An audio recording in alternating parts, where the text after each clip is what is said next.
کتنی بڑی بات ارشاد فرمائی، فرمایا لا تقنطوا من رحمت اللہ، تم نے میری رحمت سے نا امید نہیں ہونا۔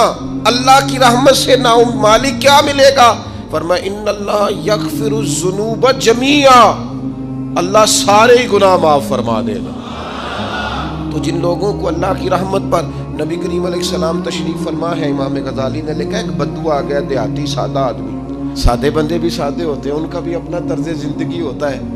تو بدو آ گیا، سادہ آدمی تھا، آتے ہی السلام علیکم لے کے نا تو کوئی بات ہی نہیں کی، سیدھا سیدھا ہی کہتا یا رسول اللہ صلی اللہ علیہ وسلم یہ بتائیں قیامت کے دن حساب کس نے لینا ہے؟ حضور فرمانے لگے بھائی یہ تو بڑی صاف سی اور مختصر سی اور سادہ سی بات ہے، حساب تو اللہ تعالیٰ نے لینا ہے۔ اب اس نے جو لفظ کہے اللہ کے حبیب کی آنکھوں میں آنسو آ گئے، کہنے لگے اگر اللہ نے حساب لینا ہے پھر انشاءاللہ کرم ہی ہوگا۔ تو حضور فرمانے لگے تمہیں یہ امید کس طرح ہے؟ تو عرض کرنے لگے یا رسول اللہ کریم جب غالب آتا ہے تو معاف ہی کرتا ہے۔ جب کریم کا غلبہ ہوتا ہے نا، کریم بندہ جب کسی پہ قبضہ کر لے تو پھر معاف کرتا ہے، تو اللہ تو سب سے بڑا مہربان ہے۔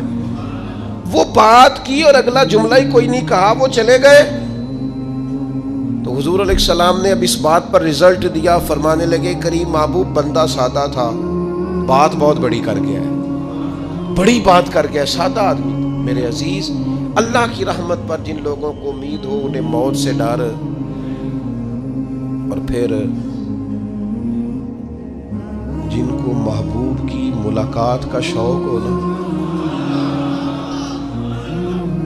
ہم نے جان دے دی وعدہ دیدار پر، ہم سے وعدہ کیا گیا تھا کہ تم مرو گے نا تو تمہیں دیدار ملے گا، تو ہم نے جان ہی دے دی وعدہ دیدار پر، جان ہی دے دی وعدہ دیدار پر۔ اور پھر فرماتے ہیں نقد اپنا دام ہو ہی جائے گا، فرماتے ہیں ہم نے جان دی ہے اس وعدے پر کہ وہ ملے گا، تو امید ہے کہ یہ سودا ادھار نہیں۔ جیسے ہی قبر میں جائیں گے سامنے حضور کی زیارت نصیب ہو جائے گی۔ اس لیے لحد میں بھی عشق رخ شاہ کا داغ لے کے چلے، اندھیری رات سنی تھی سو چراغ لے کے چلے۔ یہ حدیث آپ نے بھولنی نہیں، یہ تنہائیوں میں یاد رکھنے کی روایت ہے، یہ تنہائیوں میں پڑھنے کی روایت ہے۔ یہ اپنے ذوق کو تازہ، جو لوگ کہتے ہیں نا وجد سرور کیف میں جانا چاہتا ہوں، وہ مشکات شریف کی اس حدیث کو دیکھے۔ اللہ کے حبیب علیہ السلام نے فرمایا لوگوں میں تمہیں بتاؤں قیامت کے دن اللہ تعالیٰ بندوں سے پہلا سوال کیا فرمائیں گے اور بندے اس کا جواب کیا دیں گے؟ یا رسول اللہ کرم فرمائیے، بتائیے۔ تو کریم فرمانے لگے اللہ تعالیٰ قیامت کے دن بندوں سے سب سے پہلا سوال، اگرچہ بعض اور احادیث میں اور سوالات بھی آئے ہیں قیامت میں جو سب سے پہلے ہوں گے، لیکن اس حدیث میں یہ والا سوال حضور نے بیان فرمایا۔ حضور فرمانے لگے اللہ قیامت کے دن اپنے بندوں سے سب سے پہلا سوال یہ فرمائے گا کیا تم میری ملاقات کو پسند کرتے تھے؟ اوئے ہوئے ہوئے، کیا تمہارا ملنے کو جی چاہتا تھا؟ کبھی اے حقیقت منتظر نظر آ نہ لباس مجاز۔ اقبال کہتے ہیں تیرے کرم اتنے ہیں دل کرتا ہے تجھے دیکھیں، کبھی کبھی اے حقیقت منتظر نظر آ نہ لباس مجاز میں، لاکھوں سجدے تڑپ رہے ہیں میری جبین نیاز میں، تمہارا دل کرتا تھا مجھ سے ملنے کو؟ حضور فرماتے بندے عرض کریں گے مالک بڑا دل کرتا تھا۔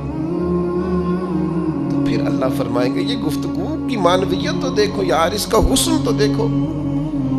اللہ پھر پوچھیں گے کیوں دل کرتا تھا تمہارا؟ دل کرتا تھا تو کیوں کرتا تھا؟ عرض کریں گے مالک اس لیے کہ ہمیں امید تھی کہ تو معاف بھی کر دے گا، رحمت بھی فرمائے گا، اس معافی کی امید پر دل کرتا تھا تو ملے۔ حضور فرماتے ہیں پھر رب فرمائے گا مجھ پر واجب ہے، میں نے اپنے کرم سے واجب کر لیا ہے کہ آج تمہیں جنت عطا کروں گا۔ یہ جو ملاقات ہے نا، ملاقات کہ وہ ملیں گے، ان سے ملاقات ہوگی۔ عمر بیت گئی نا نام جپتے، عمر بیت گئی نا تذکرہ کرتے، ہم سے بھی لوگ پوچھتے ہیں کیا کمائی کی، کیا زندگی میں حاصل کیا، تو ہم کہتے ہیں شرق سے غرب تک ملک کے ایک کونے سے لے کر دوسرے کونے تک مدینے والے کی بات کی، حضور کا ذکر کیا ہے۔ نبی پاک کے میں اپنی حیاتی تو قربان تھی، وہاں ساری محمد محمد پکیندے گزر گئی ساری۔ یہ اعزاز ہے، یہ کرم ہے۔ اب کیا ہوتا ہے، گناہگار لوگ ہیں، اتنا بڑا دعویٰ تو نہیں کر سکتے، لیکن دل تو چاہتا ہے نا کہ چلو جس کا نام لیا ہے اس کی کبھی زیارت بھی ہو، کبھی ملاقات بھی ہو، کبھی نظر کرم بھی ہو۔ کسی نے اپنے محبوب سے کہا تھا کہ ذرا ایک نظر مجھ پہ بھی کیجئے، تو قریب بیٹھے ایک شخص نے کہا یار تو نے بڑا دعویٰ کیا ہے، جو محبوب ہوتے ہیں ان کو تکلیف نہیں دی جاتی، تو کہتا ہے پورا چہرہ ہی تیری طرف پھیرے۔ تو پھر اس نے اس درویش سے پوچھا کہ میں بھلا پھر کیا کروں، میرا دل تو میرا بھی کرتا ہے نا، چلو یہ تو آپ کی بات ٹھیک ہے کہ اب میں محبوب سے کہوں کہ اتنی تکلیف کرے کہ میری طرف پورا رخ پھیرے تو ٹھیک نہیں، تو پھر بتائیں میں کیا کروں؟ تو اس نے کہا ان راہوں میں کھڑا ہو جا جن راہوں کی طرف وہ کریم دیکھتا ہے۔ چلو اسی با کردار کو دیکھتے دیکھتے بیچ میں تیرے اوپر بھی نظر، مجھ پہ محشر میں نصیر ان کی نظر پڑ ہی گئی، مجھ پہ محشر میں نصیر ان کی نظر۔ اوئے ہوئے، اللہ کرے آپ کو بھی وہ لطف آئے جو مجھے آ رہا۔ کہتے مجھ پہ محشر میں نصیر ان کی نظر، یہ انتہائی عاجزی ہے کہنے والے کی۔ اس نے بالکل اپنے آپ کو ختم کر کے کہا کہ میں قابل تو نہیں تھا، اور میں پھر تکلیف دیتا کہ میری طرف دیکھیں، اسپیشل میرے لیے وقت نکالیں۔ پر کرم یہ ہوا کہ مجھ پہ محشر میں نصیر ان کی نظر پڑ ہی گئی۔ کہنے والے اسے کہتے ہیں خدا کا کرنا، کہنے والے اسے کہتے ہیں خدا کا کرنا۔ اللہ نے کیا کہ نظر مجھ پر پڑ ہی گئی، اور جب پھر پڑ گئی تو تیری ایک نظر کا کمال ہے اور میری زندگی کا سوال ہے۔ بس جب پڑ گئی تو سو پھر پڑ گئی۔ موت سے وہ بندہ کبھی نہیں ڈرتا جسے ملاقات کا شوق ہو، ملنا چاہے داتا علی اجویری سے اور موت سے ڈرے، ملنا چاہے حضرت غوث پاک جیلانی سے اور پھر موت سے ڈرے۔ زندگی گزری ہو علی علی کرتے پھر موت سے ڈرے، عمر بھر سیدنا عثمان غنی کی سخاوت کی بات کی ہو اور پھر جنت میں جا کے ان سے ملنے کا شوق پیدا نہ کرے، ساری زندگی سیدنا فاروق کا عدل بیان کیا ہو، ساری زندگی ان کے انصاف کا تذکرہ کیا ہو، پوری امت کو بتایا ہو کہ اگر جینا چاہتے ہو تو عمر کے رستوں پر چلو، اور پھر یہ موت سے ڈرے اور مر کے جناب فاروق اعظم کی زیارت کو پسند نہ کرے۔ جسے صدیق کی وفائیں یاد ہو، جنہیں جناب ابو بکر صدیق کا عشق یاد ہو، وہ پھر ان کی زیارت نہ کرنا چاہے اور ساری عمر حضور کی نعت پڑھی ہو۔ مانا نہیں آتا تھا پھر بھی کہا بلغ العلا بکمالہ کشف الدجا بجمالہ حسنت جمیع خصالہ صلو علیہ والہ سے نہیں ترجمہ آتا تھا، پر جب بھی کو پڑھتا تھا یہ بھی جھومتا تھا مولا یا صلی وسلم دائماً۔ میں آپ کو بتاتا ہوں، توتلا آدمی، توتلا اور دیوانہ مجذوب بیچارہ، سمجھ نہیں، توتلا بولنا بھی ٹھیک نہیں آتا۔ مجھے نماز کا سلام پھرا تو وہ جلدی آ گئے، وہ ایک مجذوب آدمی تھے، سادے تھے، تو سلام لی تو کہنے لگے میں گل کرنی سی، تو میں نے ان سے کہا کہ تھوڑی دیر کے بعد ملتے ہیں۔ سادہ آدمی ہے، اللہ مجھے معاف کرے، میں کوئی نقل تو نہیں ان کی اتار سکتا، اس زبان کو ہم توتلی نہیں کہتے، ہم اس زبان کو بلالی زبان کہتے ہیں۔ یہ بڑی خوبصورت زبان ہوتی ہے، یہ جو توتلے لب و لہجے ہوتے ہیں نا، وہ جب بچہ پوری طور پہ اماں نہیں کہہ سکتا، توتلا ہوتا ہے، تو کوئی مزہ آتا ہے اماں کو اماں کہلوانے میں۔ جب وہ پوری طور پر باپ کو بابا نہیں کہہ سکتا اور توتلا ہوتا ہے تو کوئی مزہ آتا ہے کہنے میں۔ وہ جب دادی نانی دادا کہتا ہے تو دادے کا دل کرتا ہے یہ 100 بار کہے، چونکہ اسے کہنا نہیں نہ آتا، لیکن اس توتلاہٹ میں جو اس کو لطف آتا ہے۔ مجھے بڑے لوگ آ کے شعر سناتے ہیں، میں نے بڑے خوشگلو نعت خوانوں سے زندگی میں سنا ہے، وہ صاحب میرے پاس آئے اور میں نے کہا بعد میں ملیں گے، تو سادہ آدمی ہے، مجذوب ہے، پورا شعور نہیں رکھتا، مجھے کہنے لگا مصطفیٰ جان رحمت کے بعد، مصطفیٰ جان رحمت پہ لاکھوں سلام کے بعد، یعنی معنی یہ تھا کہ سلام کے بعد، تو اب بڑے بڑے سریلے بندوں سے بھی بندہ سنتا ہے میرا دل کرے، اور میں نے جان بوجھ کے ان سے کہا اے دوبارہ کیا جائے ذرا، کیونکہ توتلے تھے نا. میں نے کہا تو کہنے لگے مصطفیٰ جان رحمت پہ لاکھوں سلام کے بعد او میرے عزیز یاد رکھو ساری زندگی حضور کی نعتیں پڑھی، نبی پاک کے تذکرے سنے، اب موت سے ڈر جائیں؟ حالانکہ موت تو ایک پل ہے، پل سے گزریں گے تو سامنے اللہ کا دیدار بھی ہوگا، مدینے والے کی زیارت بھی نصیب ہوگی. تو زیارت ہوگی اور ہر نظر کانپ اٹھے کہ محشر کے دن خوف سے ہر کلیجہ دہل جائے گا، اوڑھ کر کالا جبہ وہ آ جائیں گے اور سارے محشر کا نقشہ بدل جائے گا. یہ موت کا خوف نکالنے والی چیزیں ہیں، ڈر. اچھا مجھے ایک بات بتائیں، یہ میں امید کی بات کرنے لگا ہوں، چلیں اب یہ بات تو مشکل ہے پر کرنی پڑے گی، مجبوری ہے. کبھی کبھی ابا جی سے مار بھی پڑ جاتی ہے بندے کو، گھر میں کوئی 2-4 لگ بھی جاتی ہیں، تو اس وقت نا جو سب سے بڑا سہارا کسی کو نصیب ہوتا ہے وہ یہ ہوتا ہے کہ اللہ کرے اماں گھر میں موجود ہو. اور میں نے دیہاتوں میں کئی مائیں ایسی دیکھی ہیں جو بیٹے کے حصوں کی مار کھاتی ہیں. ابا نے ڈنڈا لے لیا ہے بیٹے کی غلطی پہ، اب اماں بیچاری سامنے ہو گئی ہے، 2-4 اس نے بھی کھا لی.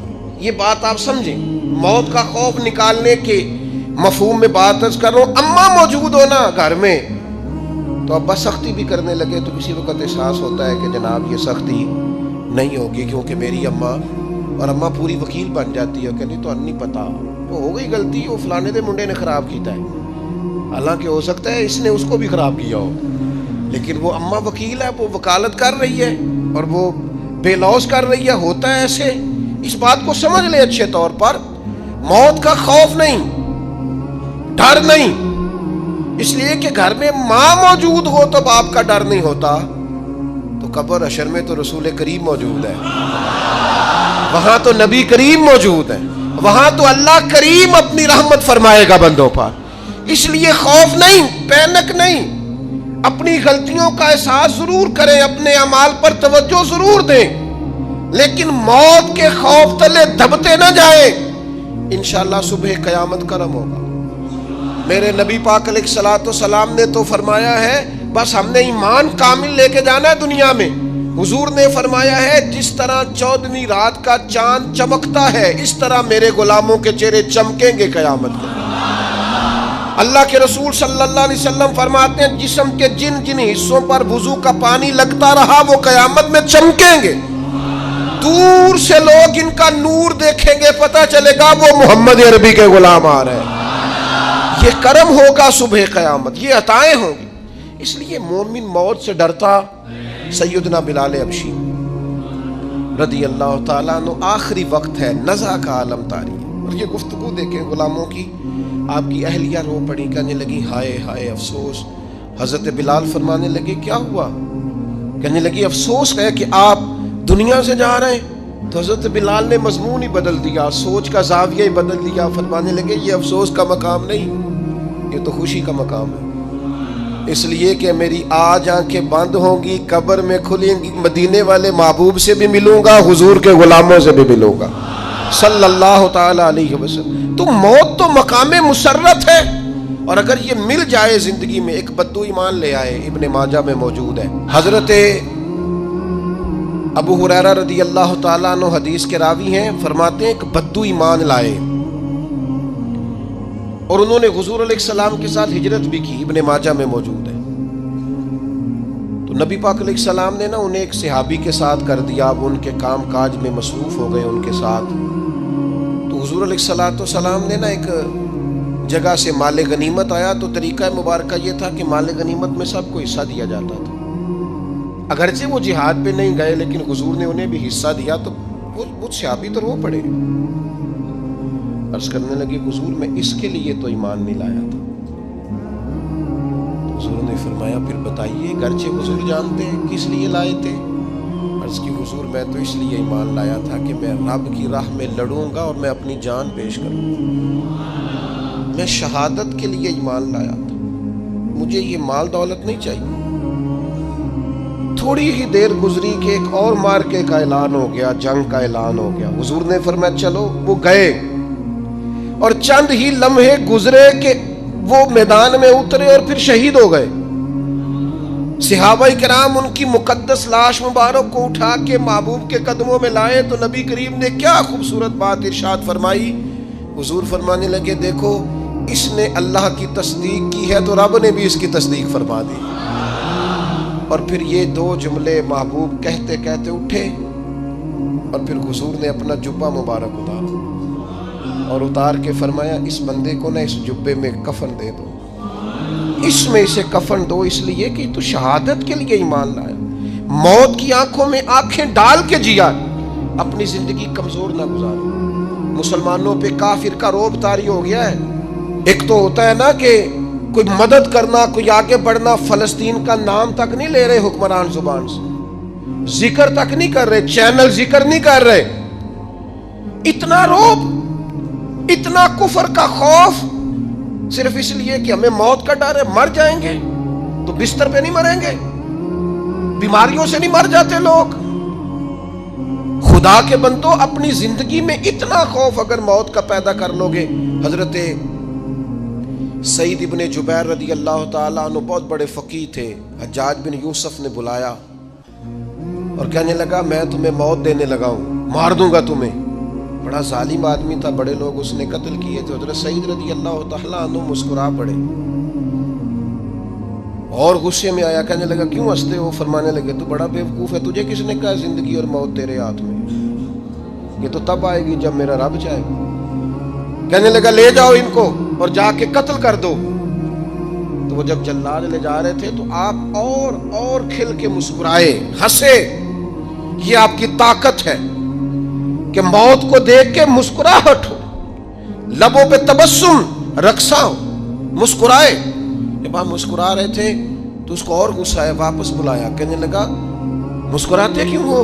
فرمانے لگے تیری جرت پہ مسکرا رہا ہوں اور اس بات پہ مسکرا رہا ہوں کہ رب کتنا بے نیاز ہے, تیرے جیسے لوگوں کو بھی مہلت دے رکھی ہے. کتنا بے نیاز ہے, تیرے جیسے لوگوں کو مہلت. اور غصے, کہنے لگا میرے سامنے قتل کرو.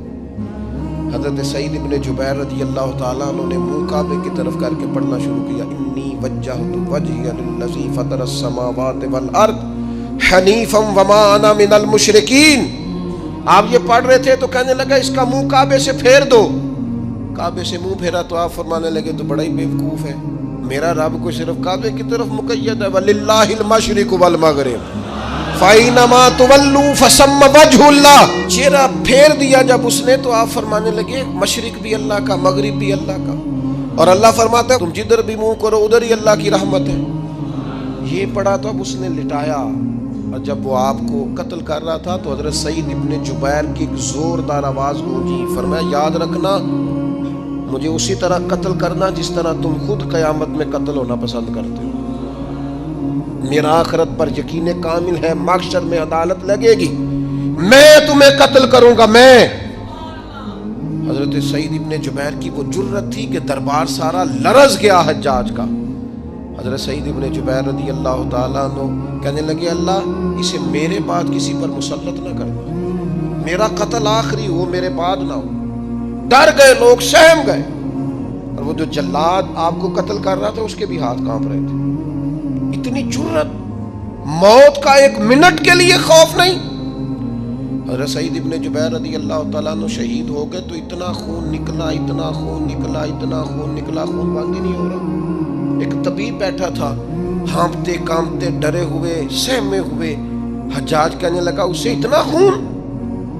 تو کہنے لگا بادشاہ میں نے سالوں مریض دیکھے ہیں, اس کو پتہ چل جائے نا مرنے والا ہوں وہ تو اتنا خوف میں آتا ہے, پہلے ہی اس کا سارا خون جم جاتا ہے اور سکڑ جاتا ہے اور اس کا خون جل جاتا ہے. یہ جو بندہ تم نے شہید کیا ہے نا اس میں ایک رتی برابر بھی موت کا خوف نہیں, موت کے خوف سے بے نیاز تھا, اتنا خون نکلا. حضرت سعید ابن جبیر شہید ہوئے اسی دن حجاج کے پیٹ میں درد شروع ہوا. صرف 15 دن حجاج بعد میں زندہ رہا ہے, 15 دن, اور ساری رات تڑپتا تھا, کہتا تھا مجھے خواب میں آ کے پیروں سے گھسیٹتے ہیں. حضرت سعید ابن جبیر چلاتا تڑپتا 15 دنوں کے اندر. طبیبوں نے کہا تیرا جو مرض ہے یہ کوئی آسمانی عذاب ہے.